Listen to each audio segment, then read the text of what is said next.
of Standing Orders number 44, subsection 2C, a number of members of Parliament will be requesting 4 statements.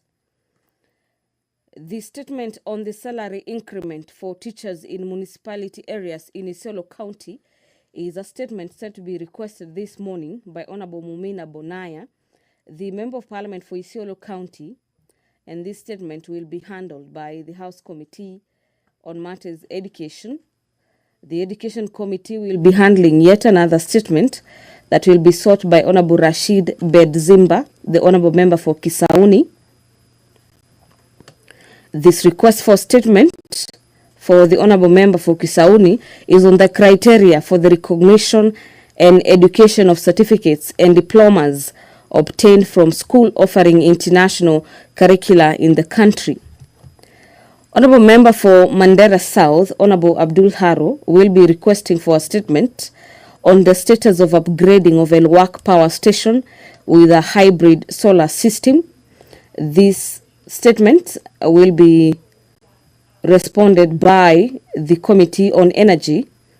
The Environment and Forestry and Mining Committee will be required to handle the statement by Honorable Ongondo Were, MP for Kasipul, who will be requesting for a statement on indiscriminate and illegal mining activities in Kowidi, location in Kasipul constituency.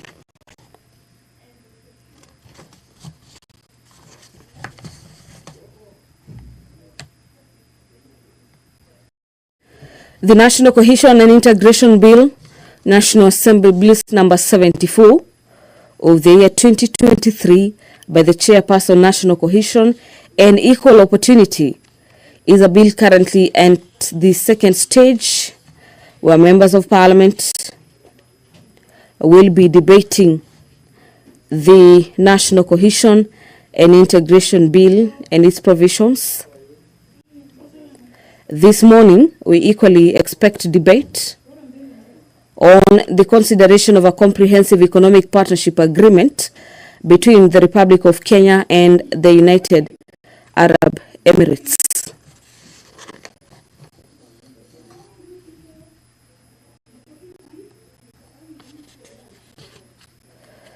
Remember, on Wednesday morning is a day set aside for consideration of members' business, and the House does not consider any business brought to the House by the leader of the majority as well as the leader of the minority. But in the order paper this morning, what is taking the lion's share of the order paper is the debate on the consideration of various principal secretaries who have been nominated to serve in different ministries. The consideration of a nominee for appointment as Principal Secretary to the State Department for Broadcasting and Telecommunications is a special motion by the Chairperson Departmental Committee on Communication, Information and Innovation, that taking into consideration the findings of the Departmental Committee on Communication, Information and Innovation in its report on the approval hearing of a nominee for appointment as a Principal Secretary that was laid on the table of the House on the 15th day of April 2024, and pursuant to the appointments, pursuant to the provisions of Article 155, subsection 3B, the House approves the appointment of Stephen Motari Isaboke as a Principal Secretary to the State Department for Broadcasting and Telecommunications. But the committee has recommended approval of these nominees with condition, and the condition is that in order to avert any potential conflict of interest with the respect to the claims made relating to the part ownership of GoTV Kenya Limited, the appointing authority reassigns the nominee to a different state department upon taking the oath of office. So this is the Committee on ICT that has recommended the approval of incoming PS, Stephen Isaboke, to the State Department for State Broadcasting, but has recommended that upon taking the oath of office, the nominee is reassigned to another state department to avoid issues of conflict of interest owing to the fact that the nominee is one of the key shareholders in GoTV Kenya Limited. The implementation of the universal health care coverage and of a policy on the mandatory use of public health care facilities by public officers is a motion by Sabina Chege. In this motion, the quorum has been attained. Allow me to hand you over. I now confirm that we quorate. Order, members. Order.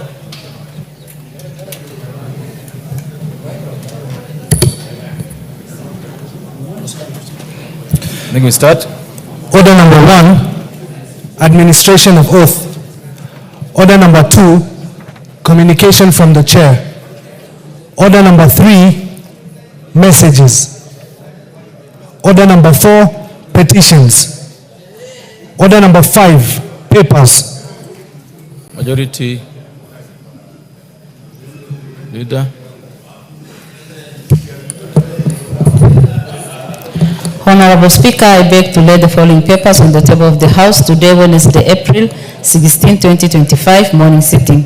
Reports of the Auditor General and financial statement for the years ended 30th June 2021, 30th June 2022, 30th June 2023, and the certificates therein in respect of Chelalang Secondary School, Chesamisi High School, Chewoyet National School, West Pokot, Gakoe Girls High School, Goseta Boys High School, Kese Secondary School, Kerio Boys Secondary School, Turkana, Kiambu High School, Kitale School Secondary, Lenana School, Lodwa Boys High School, Morulen Mixed Secondary, Namamwanga Bahal Secondary School, Rumwe Mixed Day Secondary School, St. Brigide's Girls High School, St. Joseph Boys High School, Kitale, St. Mary's Kababi Boys High School, and Uhuru Girls High School, Lokichor.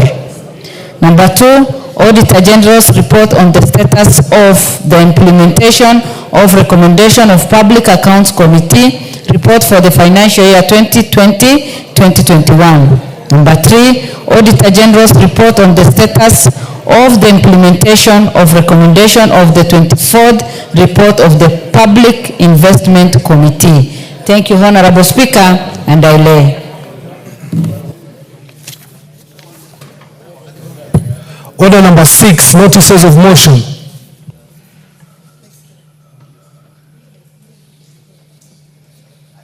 The chairperson, the Honorable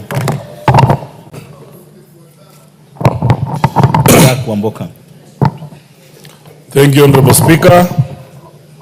Honorable Speaker, I beg to give notice of the following motion that this House adopt report of the Public Investments Committee on the Governance and Education on its examination of the report of the Auditor General on the financial statements of state corporations in Central Region for the financial year 2018-19, 2019-20, and 2020-2021, laid on the table of the House on Wednesday, 6th December 2023. Thank you. Honorable members, for the convenience of the House, I would want us to skip order number 7 and go directly to order number 8. Order number 8, procedural motion. Exemption of business from the provision of Standing Order 43. Majority Leader.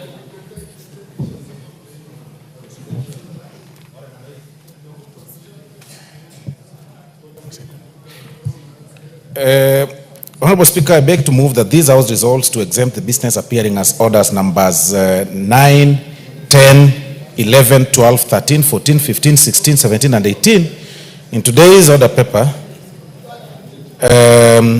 from the provisions of Standing Order number 43, being a Wednesday morning, a day allocated for business not sponsored by the majority or minority party or business sponsored by a committee. Honorable Speaker, it's a fact within every person here, Honorable Speaker, that Wednesday mornings are set for private members' matters or business. But this particular procedural motion, Honorable Speaker, seeks to exempt such for today because we've got, as you're all aware, we have about 2 weeks to go before we proceed for a long recess, and that is from 1st May. And it's only fair that we dispense of some very urgent business, Honorable Speaker, that includes the reports from the committees on the nominations and the vetting that they did on and their reports from the vetting that they did on the appointments and the nominations of the principal secretaries, and so many other reports, Honorable Speaker.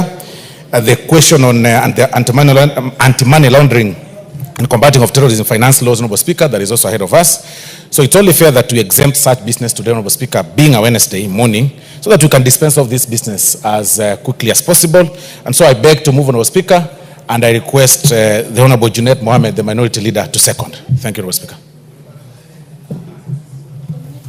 Who is seconding you? Who is seconding your motion? The Honorable Junet Mohammed, you second this motion. Mr. Speaker, I second. Our members, I propose the question, which is that this House resolves to exempt the business appearing as order numbers 9, 10, 11, 12, 13, 14, 15, 16, 17, and 18 in today's order paper from the provisions of Standing Order number 40, paragraph 3, being a Wednesday morning, a day allocated for business not sponsored by the majority or minority party or business sponsored by a committee. Is that the mood of the House? Yes. No, members, then therefore put the question that this House resolves to exempt the business appearing as order numbers 9, 10, 11, 12, 13, 14, 15, 16, 17, and 18 in today's order paper from the provisions of Standing Order 40, paragraph 3, being a Wednesday morning, a day allocated for business not sponsored by the majority or minority party or business sponsored by a committee. Will the opinion say aye? Aye. The opinion say nay? The ayes have it. Next order. Order number 9, motion, report of the Committee of the Whole House on the Anti-Money Laundering and Combating of Terrorism Financing Laws, Amendment Bill, National Assembly Bill number 5 of 2025. Honourable members, the committee on this bill was concluded and we are stage of reporting, so I would request the mover to move for third reading. Honourable Speaker, I beg to move that the anti-money laundering and combat... Just a minute.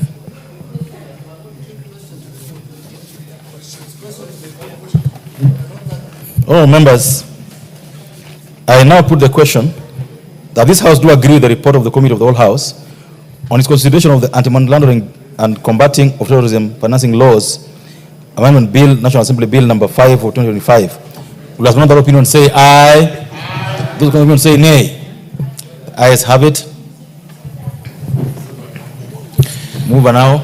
Honourable Speaker, I beg to move that the Anti-Money Laundering and Combating of Terrorism Finance Laws Bill, the National Assembly Bill number 5 of 2025, be now read at that time.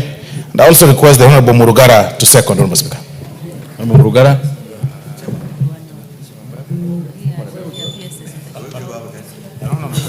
Thank you. Thank you very much, Mr. Speaker. I beg to second. And just before you put the question, Mr. Speaker, I notice Honorable Ruko is here. And he's on the order paper. Is it in order for Honorable Ruko, the great man from the area north? The Honorable Member, the floor. You are seconding a motion. Thank you. A very specific motion which I will proceed. Thank you, Honorable Speaker. I beg to second. Thank you.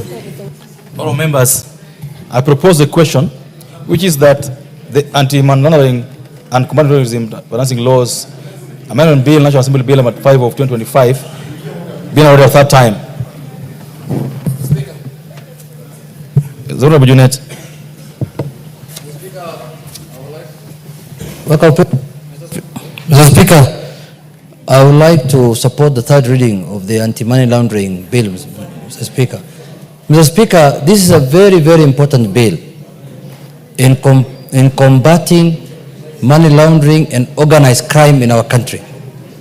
Mr. Speaker, there is a serious problem we have in this country when it comes to money laundering, because a lot of our monies are lost in that manner. Because look at what's happening in the counties, for example, Mr. Speaker. Look at what yesterday happened in Kiambu. A lot of money just stashed somewhere. You don't know where it has come from. You don't know what the purpose is. You know, why is that money not in a bank account, Mr. Speaker? Now, this bill is supposed to be dealing with those kind of things. You know, yesterday I saw people, you know, the anti-corruption agencies showing Kenyans, I don't know how many millions of shillings and dollars that have been stashed in homes